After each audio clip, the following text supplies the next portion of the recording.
The wall the communists built, this wall, was more than a physical division. It symbolized another, darker view of life. Beyond the wall, people lived in freedom, exercised democracy, experienced justice. On the communist side, there was no freedom. Individuals did not matter. Justice and law were only what best served the interests of the state. People belonged to the state and served it. When you listen to the new head of the European Union, he openly states that world government is being established.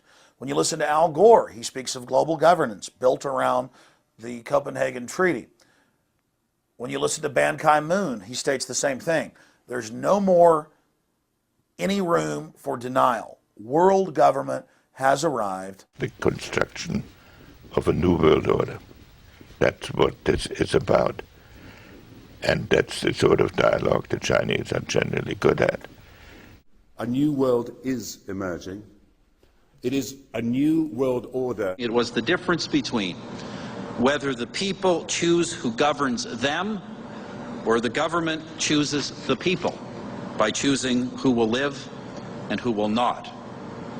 The difference between a system that is at its heart good and a system that was evil.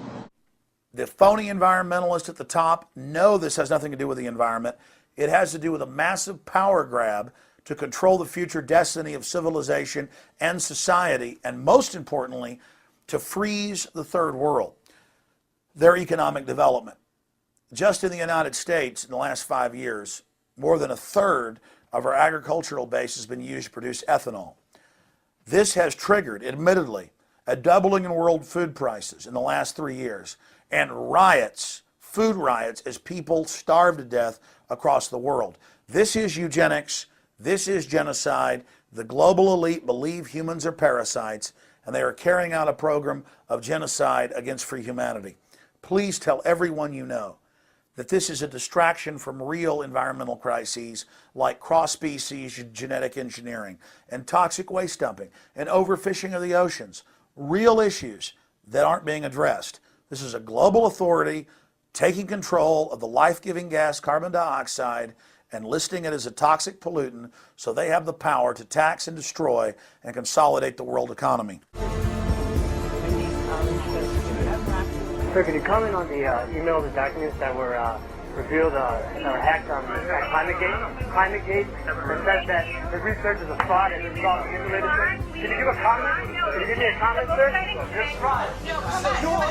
Eugenics operation. Don't touch me. This is a eugenics operation. Global warming is a scam. It's a scam. And that's not my opinion anymore. Now it's a fact. They intercepted emails from one of the top climate research institutions in the world. And they found out scientists have been lying to you. They've been flat out lying to you all along. Temperatures in the world haven't been going up. They've been going down. The scientists just have conveniently erased the real temperatures and put in higher temperatures to scare you. If there was a scientist who came up with information against global warming, came up with facts against global warming, the scientists in charge of publishing that information just refused to publish it. Why? Why would they do this, Bob? Money, moron! Money! Freaking energy costs! Alternative energy! Cap and trade! Who was going to pay for all that stuff? I'll tell you who's going to pay for it. You were! The government was going to take money out of your pocket and put it into their pocket in order to pay for that. In order to make that happen, they had to convince you that the world was coming to an end. And it almost happened. They almost did it. How many morons do you see riding around with Save the Planet bumper stickers? Go Green bumper stickers. How many morons plopped down $12 to see Al Gore's Inconvenient Truth and cheered when the polar bear was saved? Are you freaking kidding me? This is a scam. You've been had.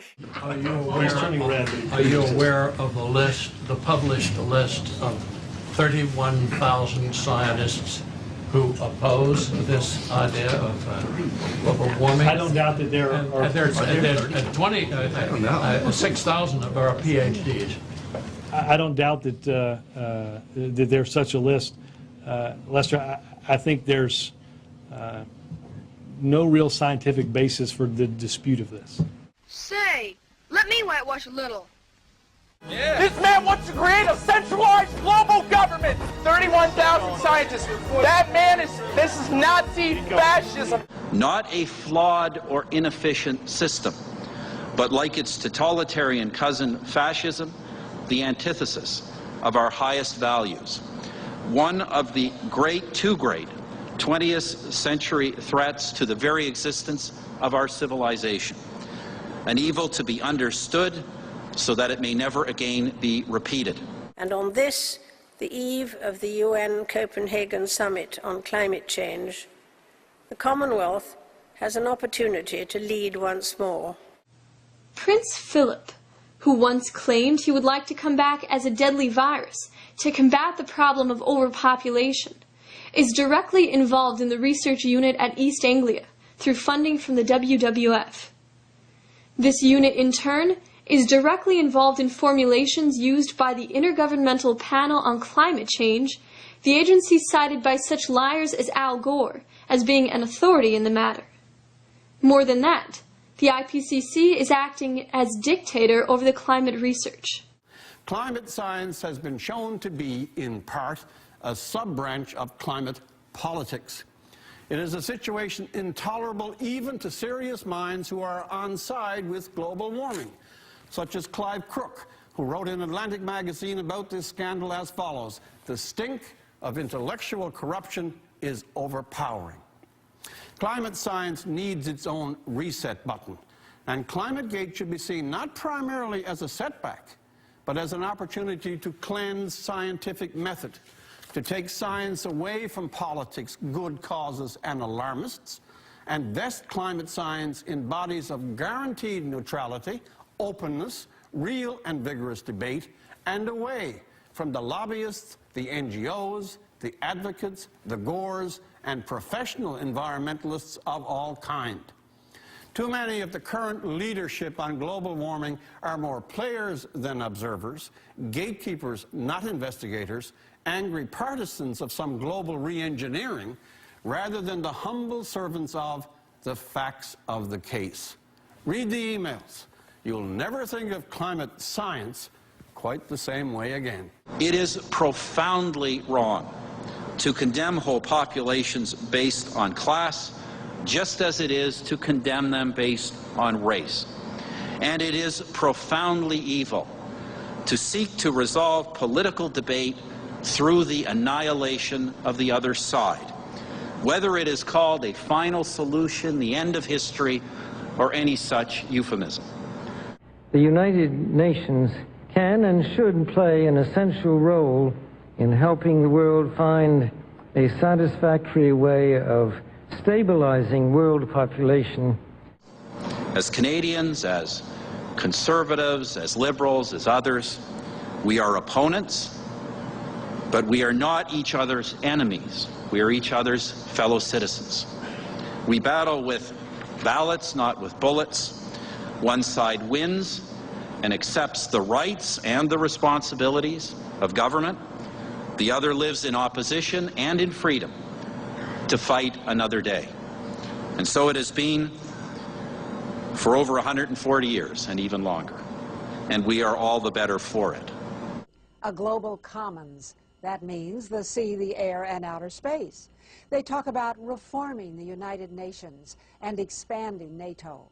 The solution to the problems they raise is always more international agencies wielding more and more control over American land, private property, natural resources, economy, trade, military forces, and even our personal relationships. But we have done more than just experience and lived under freedom and democracy. Our forebears have fought and died that we may enjoy them. That is why 1 million Canadians joined in the fight against fascism. It is why still more went to Korea. It is why our young men and women today risk their lives to stop the spread of terrorism from and to bring peace and stability to Afghanistan. And it is why, through 4 decades, tens of thousands of Canadian servicemen and women confronted communism in Europe, at the wall, at the Iron Curtain, until the great day came 20 years ago that made it no longer necessary. It shall stand as a reminder that all political systems are not the same, that our democracy, that our freedoms are to be cherished, exercised, and protected. This is our history and our inheritance, and may God help us ensure that it will always be so. Merci beaucoup.